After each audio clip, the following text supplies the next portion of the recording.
Predstavíme vám 4 druhy bambuckého masla od 4 rôznych dodávateľov, aby ste si vzájomne vedeli porovnať ich kvalitu a vlastnosti. Prvým je nerafinované bambucké maslo z Ghany, značky Shebater Cottage. Ďalším je bambucké maslo panenské z voľného zberu značky Akamuti a máme tu bambucké maslo francúzskej značky Oleanat a bambucké maslo českej značky Salus. Tieto dve maslá sú nerafinované, z voľného zberu.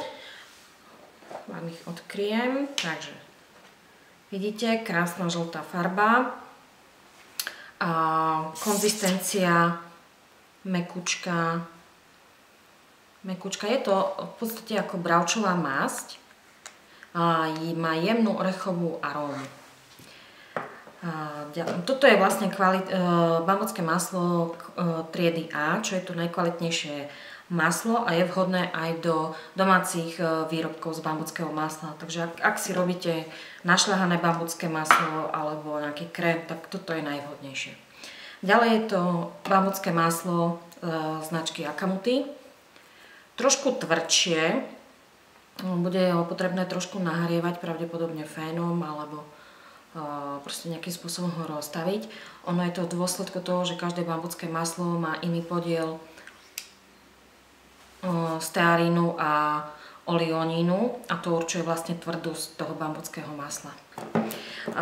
Ďalšie dve značky, takže francúzske bambucké maslo. Vidíte, je krásne biele, takže predpokladám, že prešlo nejakou filtráciou. A veľmi mäkké, takže pekne sa bude rozotierať. Posledná značka, máme tu bambucké maslo značky Salus, je trošičku tuhšie, takže pravdepodobne viacej stearínu obsahuje. Je úplne biele. Teraz vám ukážem, ako to vyzerá na pleti. V podstate, ktoré maslo bude hutnejšie alebo ktoré bude rečie, si vyskúšame práve teraz. Začneme so Salusom. Neviem, či to budete vidieť. Tak, natriem si. Tak. No. Je veľmi roztierateľné.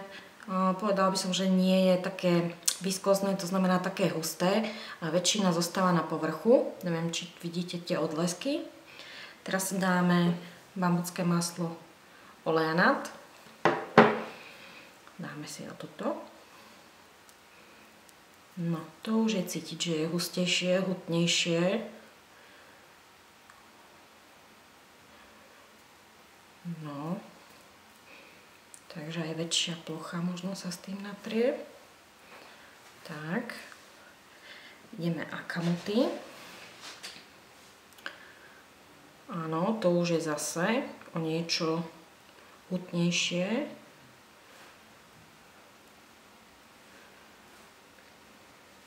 A posledná značka je Shebater. Tak. Vidíte, aká vrstva pekná zostáva? A krásne vonia. Nie, akože nevadí tá orechová vôňa. Tak. Takže toto mi pripadá ako úplne najtenčia vrstva. Je vlastne ruka potom veľmi lesklá.